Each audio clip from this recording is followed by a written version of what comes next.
حسین رضوی صاحب لبیک یا رسول اللہ لبیک لبیک لبیک یا رسول اللہ لبیک لبیک لبیک یا رسول اللہ لبیک لبیک لبیک یا رسول اللہ لبیک لبیک لبیک یا رسول اللہ لبیک لبیک لبیک یا رسول اللہ لبیک لبیک لبیک یا رسول اللہ لبیک لبیک لبیک یا رسول اللہ لبیک لبیک لبیک یا رسول اللہ لبیک لبیک لبیک یا رسول اللہ لبیک لبیک لبیک یا رسول اللہ لبیک لبیک لبیک یا رسول اللہ لبیک لبیک لبیک یا رسول اللہ لبیک لبیک لبیک یا رسول اللہ لبیک لبیک لبیک یا رسول اللہ لبیک لبیک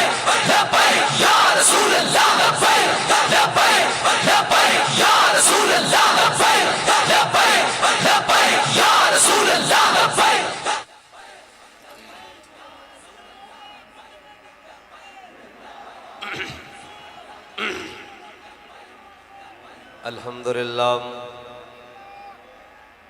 الحمدللہ نحمده ونستعینه ونستغفره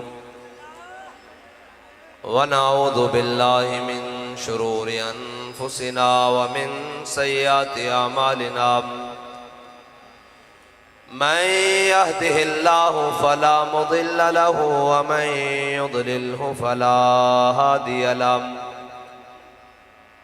ونشهد أن لا إله إلا الله وحده لا شريك له ونشهد أن سيدنا ونبينا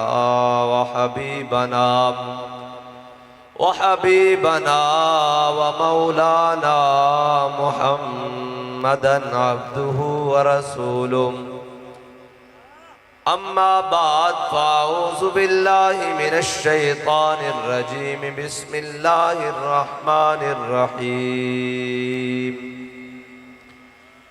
لتؤمنوا بالله ورسوله وتعزروه وتوقروه وتسبحوه بكرة وأصيلا.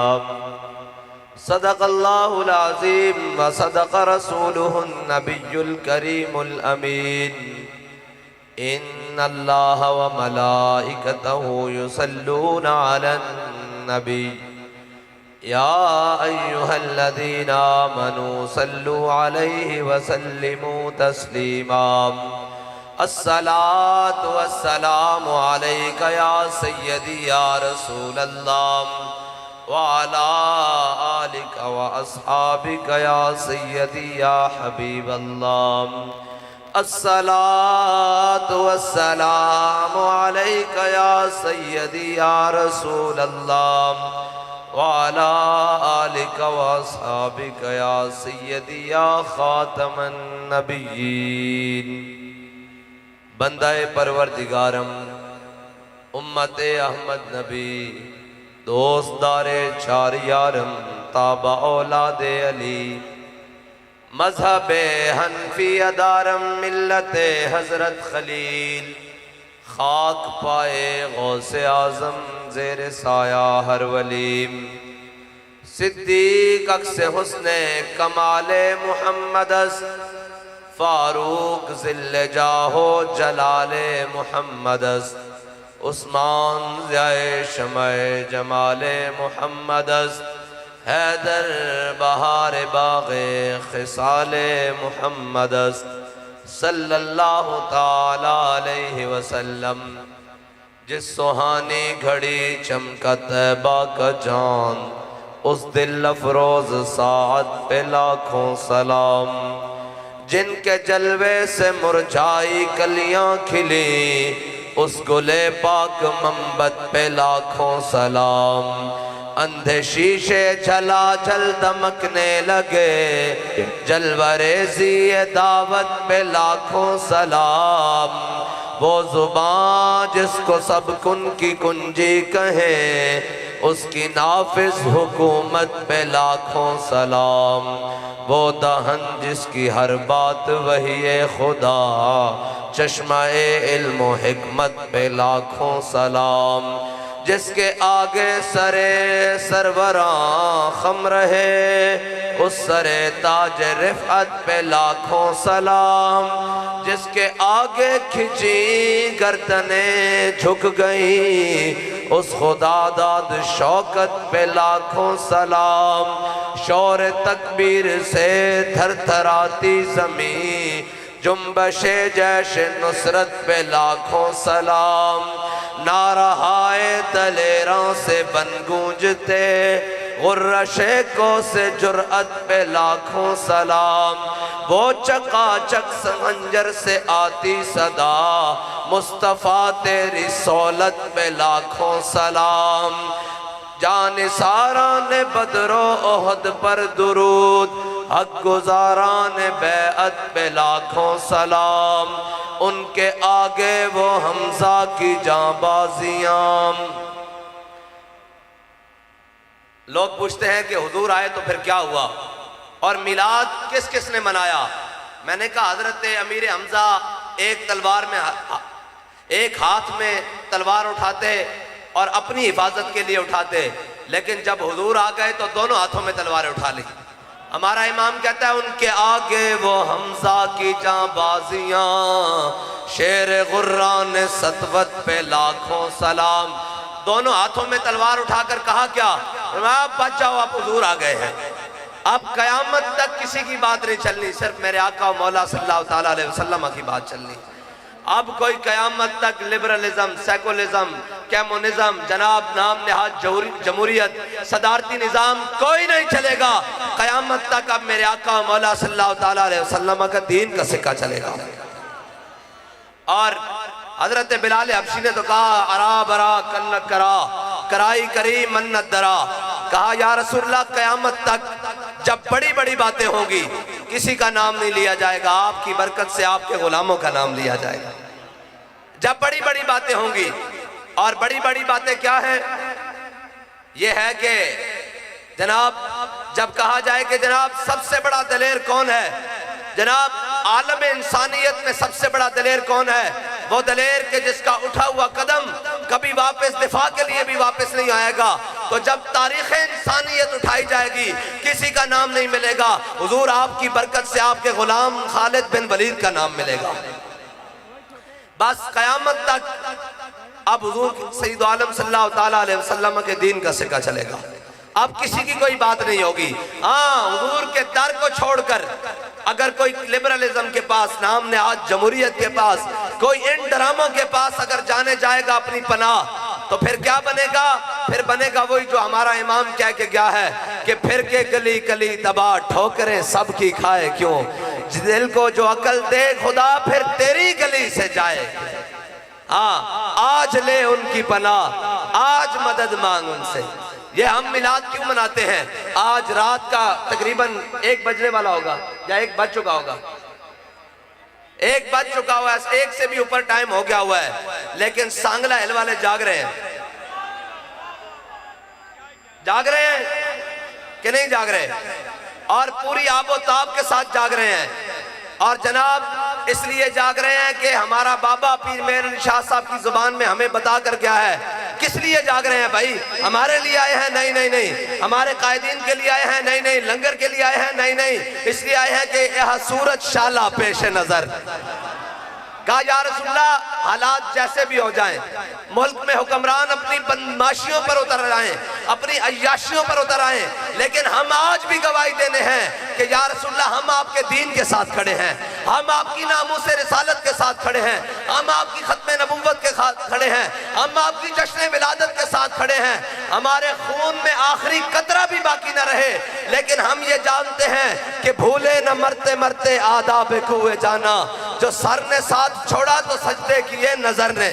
ہم یہ جانتے ہیں کہ حالات کیسے بھی ہو جائیں، جناب اوپر حاکم کیسے بھی آ جائیں، مشکلات کیسے بھی آ جائیں، لیکن ہم نے آپ کا در اقدس نہیں چھوڑنا، ہم نے یہاں بھی نہیں چھوڑنا، اور یا رسول اللہ قیامت والے دن آپ نے ہمارا ہاتھ پکڑ کر جنت میں لے جانا ہے۔ بس ہم اس لیے آئے ہیں کہ اے صورت شالہ پیش نظر، رہے وقت نزاع تے روز حشر۔ ہم صرف اس لیے آئے ہیں کہ حضور سید عالم صلی اللہ تعالیٰ علیہ وسلم سے وفا کرنے کے لیے آئے ہیں اور تجدید عہد کرنے کے لیے آئے ہیں کہ حالات جیسے بھی ہو جائیں اور جناب جو کچھ مرضی ہو جائے، ہم نے یہ قسم کھائی ہے کہ مر جائیں گے، ظالم کی حمایت نہ کریں گے، احرار کبھی ترک روایت نہ کریں گے۔ بس ہم اس مقصد کے لیے آئے ہیں۔ اور ہمارے امام بوصیری نے تو کہا ابان مولدہ انتی بعنصرہ یاتی بمبتدأ منہ ومختتمی فإن فضل رسول اللہ لیس لہ حد فیعرب عنہ ناطق بفمی وبات ایوان کسریٰ وہو منصدع۔ کہا لوگ کہتے ہیں جی کیا ہو گیا؟ اقبال کہتا ہے کاہن و پاپا و سلطان و امیر۔ کہتا ہے حضور کی آمد سے پہلے کاہن بھی موجود، پادری بھی موجود، جناب سارے موجود، پارسی بھی موجود، مجوسی بھی موجود، سارے اپنے اپنے جناب دکانیں لگا کر بیٹھے ہوئے، اپنے اپنے اڈے لگا کر بیٹھے ہوئے، تامین حق بحق داراں سپرد۔ کہتا ہے پھر ہوا کیا؟ دنیا میں اندھیرا چھایا ہوا، جناب غلاموں کو بھی پیسا جا رہا، انسانوں کو بھی پیسا جا رہا، بیٹیوں کو بھی زندہ درگود کیا جا رہا، جانوروں کو بھی بلا وجہ ہلاک کیا جا رہا، ان کے منہ کے اوپر داغا جا رہا، جناب انسان کی تذلیل در تذلیل ہو رہی۔ اقبال پھر ہوا کیا؟ کہتا ہے تامین حق بحق داراں سپرد۔ کہتا ہے اتنی دیر میں میرے آقا و مولا صلی اللہ تعالیٰ علیہ وسلم دنیا میں تشریف لے آئے۔ پھر امام بوصیری نے کہا وبات ایوان کسریٰ وہو منصدع۔ کہا جب میرے آقا و مولا صلی اللہ تعالیٰ علیہ وسلم دنیا میں تشریف لے آئے تو جناب کسریٰ بادشاہ کے محل کے گرے نیچے گر گئے۔ کسی نے پوچھا تمہیں کیا ہوا؟ اس نے کہا تمہیں نہیں پتا حضور آ گئے ہیں۔ لبیک یا رسول اللہ لبیک۔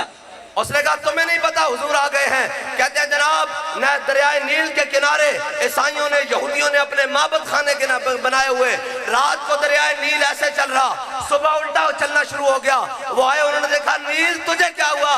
اس نے کہا تمہیں نہیں پتا لگا حضور آ گئے ہیں۔ بصرہ شام میں اونٹوں کی گردنیں دیکھ لی گئی۔ انہوں نے کہا تمہیں کیا کیسے اتنا دور نظر آ گیا؟ اس نے کہا چمک تجھ سے پاتے ہیں سب پانے والے۔ اس نے کہا صبح طیبہ میں ہوئی بڑھتا ہے باڑا نور کا۔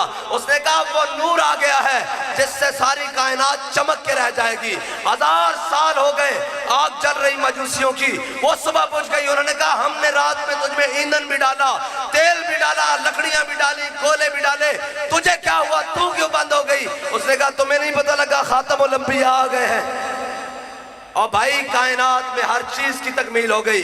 میرے آقا و مولا صلی اللہ تعالیٰ علیہ وسلم دنیا میں تشریف لے آئے، بس ہر چیز مکمل ہو کے رہ گئی۔ اور اقبال کہتا ہے تامین حق بحق داراں سپرد۔ کہتا ہے مشرق کے جانور مغرب کی طرف دوڑے، پریشانی سے نہیں، کیا پریشانی سے نہیں دوڑے، ڈر سے نہیں دوڑے جناب، اور جناب شکار کے ڈر سے نہیں دوڑے۔ مشرق کی جانور مغرب کی طرف اور مغرب کے مشرق کی طرف ایک دوسرے کو مبارکباد دیتے ہوئے دوڑے۔ انہوں نے کہا مبارک ہو امام الانبیاء تشریف لے آئے ہیں۔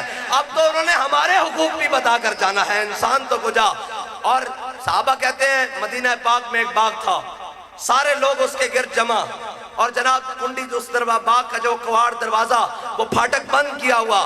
کہتے اتنی دیر میں کوچا کوچا میں مہکتی ہے یہاں بوئے قمیص، اور یوسف استاں ہے ہر گوشہ کنان عرب۔ کہتے اتنی دیر میں امام الانبیاء اس باغ کے قریب سے گزرے۔ حضور نے پوچھا میرے غلاموں کیا بات ہے؟ کہا یا رسول اللہ اندر ایک اونٹ ہے، یہ وحشی ہو گیا ہے، جو بندہ جاتا ہے اس کو کاٹتا ہے۔ میرے آقا نے فرمایا دروازہ کھول دو۔ صحابہ کہتے ہیں حضور سید عالم صلی اللہ تعالیٰ علیہ وسلم باغ کے اندر تشریف لے گئے۔ جب باغ کے اندر گئے تو کہتے ہیں وہ اونٹ بھاگتا ہوا آیا، کیسے؟ ایسے گردن کو جھومتا ہوا، ایسے کر کے کہتے ہیں ایسے جھومتا ہوا حضور کی جانب چلتا ہوا آیا، اور اس نے آتے ہی حضور کے قدموں سے پہلے اپنی لمبی گردن زمین پر رکھی اور لمبے لمبے ہونٹ حضور کے قدموں پر رکھ دیے۔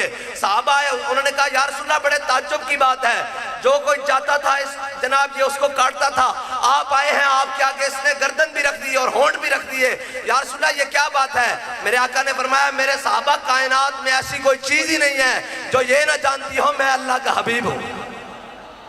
بس حضور آ گئے، اب تو جانوروں کو بھی حقوق مل جانے ہیں۔ وہ بھی خوشی سے دوڑے. انہوں نے کہا اب وہ امام الانبیاء آ گئے ہیں جنہوں نے بتانا ہے سواری کے اوپر کھڑے ہو کر باتیں نہیں کرنی, اور جناب چلتی ہوئی سواری پر تمہیں بات کرنے کی اجازت ہے. اگر تم نے گفتگو کرنی ہے تو سواری سے نیچے اتر کر کرنی ہے, انسان تو کو جا. اور اقبال کہتا ہے تامین حق بحق داراں سپرد, کہتا ہے اتنی دیر میں میرے آقا و مولا صلی اللہ تعالیٰ علیہ وسلم دنیا میں تشریف لے آئے. اور پھر ہوا کیا؟ کہتا ہے میرے آقا و مولا صلی اللہ تعالیٰ علیہ وسلم نے جا کے اعلان کیا, اعلان نبوت کیا. حضور نے فرمایا آجا ابو جہل اسلام کے ساتھ لگ جا, اور ابو الحکم بن کے رہے ساری زندگی. کہا ابو لہب تو بھی آجا, عتبہ تو بھی آجا, شیبہ تو بھی آجا, امیہ تو بھی آجا.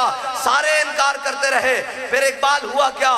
کہتا ہے بلال از حبش, صہیب از روم, سلمان از فارس, ابو لہب از مکائی چبل عجبیس. اقبال کہتا ہے حضور کا دین بڑی عظمتوں والا ہے, یہ بڑے بڑے سرداروں کے پاس دعوت ضرور دیتا ہے, اگر وہ انکار کر دیں تو بلال کو حبشے سے بلاتا ہے, صہیب کو روم سے بلاتا ہے, سلمان کو فارس سے بلاتا ہے, ابو لہب کو اپنا ہوتا ہوا بیگانہ کر دیتا ہے. پھر اقبال ہوتا کیا ہے؟ کہتا ہے وہ حبشی غلام جن کے بارے میں فاروق اعظم جناب ایمان لانے سے پہلے کہتے تھے کہ ہماری تھوک بھی ان سے افضل ہے, لیکن ایمان لانے کے بعد کہہ رہے ہیں, حضور کے دامن رحمت سے وابستہ ہونے کے بعد کہہ رہے ہیں ابو بکر سیدنا وآتک سیدنا, ابو بکر بھی ہمارا سردار, اور ابو بکر نے جس کو آزاد کروایا بلال بھی ہمارا سردار. اقبال ہوا کیا حضور کے آنے کے بعد؟ اقبال کہتا ہے وہ جن پر تھوک پھینکنی بھی جناب وہ اپنی توہین سمجھتے تھے, حضور کی آمد کے بعد میرے آقا مولا صلی اللہ تعالیٰ علیہ وسلم نے حبشی غلاموں کو کعبے کی چھت کے اوپر چڑھا دیا.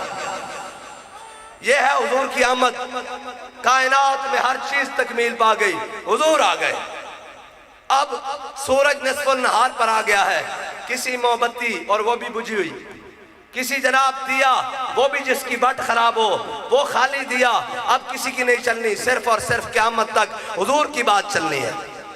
اور ہمارا بابا تو بتا کر گیا ہے کہ قیامت تک جہاں سے بھی کوئی جمع تفریق کر کے لائے گا آگے حضور کی ذات کھڑی ہے. آگے کیا ہے بھائی؟ حضور کی ذات کھڑی ہے.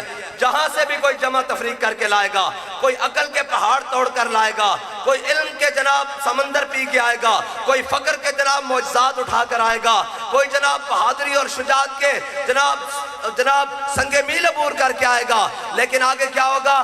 جہاں سے بھی مڑ کے آئے گا حضور آپ کی برکت سے آپ کے غلاموں کو پیش کیا جائے گا, اور کسی کو نہیں پیش کیا جائے گا. ہاں لوگ کہتے ہیں کیسے ممکن ہے؟ پاکستان کی تاریخ ہے, یہاں تو صرف 2 پرچے کٹے ہیں, اور نہ جناب شرلی نظر آتی ہے نہ شرلے نظر آتے ہیں, ہیں جی, نہ تبدیلی نظر آتی ہے نہ تبدیلی کا قائد نظر آتا ہے. سارے جناب اپنے اپنے بلوں میں سوراخوں میں گھس گئے. لیکن ایک منظر اس چشم فلک نے وزیر آباد جاتے ہوئے بھی دیکھا ہے, گولیاں برستی ہوئی بھی. جناب اداروں نے رپورٹ کیا, انہوں نے کہا 42 منٹ روڈ کے اوپر گولیاں چلتی رہیں, اور کوئی بھی جناب حضور کا غلام دائیں بائیں نہیں ہوا, اور کوئی بھی بھاگا نہیں جان بچا کے. میں نے کہا یہ بھاگ سکتے ہی نہیں, بھاگتے وہ ہیں جن کی تاریخ بھاگنے والی ہو. ہماری تاریخ جناب سیدنا صدیق اکبر سے چلتی ہوئی فاروق اعظم کے پاس آتی ہے, فاروق اعظم سے چلتی ہوئی عثمان غنی تک آتی ہے, عثمان غنی سے چلتی ہوئی مولا کائنات تک آتی ہے, مولا کائنات سے چلتی ہوئی امام حسین سے چلتی ہوئی کربلا تک جاتی ہے, کربلا سے چلتی ہوئی یہ خیر آباد تک آتی ہے, خیر آباد سے چلتی ہوئی یہ بریلی تک آتی ہے, بریلی سے چلتی ہوئی جناب یہ حضرت مجدد الفسانی سرہند آتی ہے, وہاں سے چلتی ہوئی یہ امیر المجاہدین کے در تک آتی ہے. بھاگتے وہ ہیں جن کی تاریخ خراب ہو, اور جنہوں نے یہ کہا ہو ستمگر درا ہنر آزمائے تو تیر آزما ہم جگر آزمائے, اور جن کا بابا بتا کر کیا ہو کہ لوگ کہیں جناب قائد قدم بڑھاؤ ہم تمہارے ساتھ ہیں, تو بابا جی کہیں ایک قدم پیچھے رہ گئے, ہم نے حضور کے دین کے لیے حضور کے نام پہ گردنیں بڑھائی.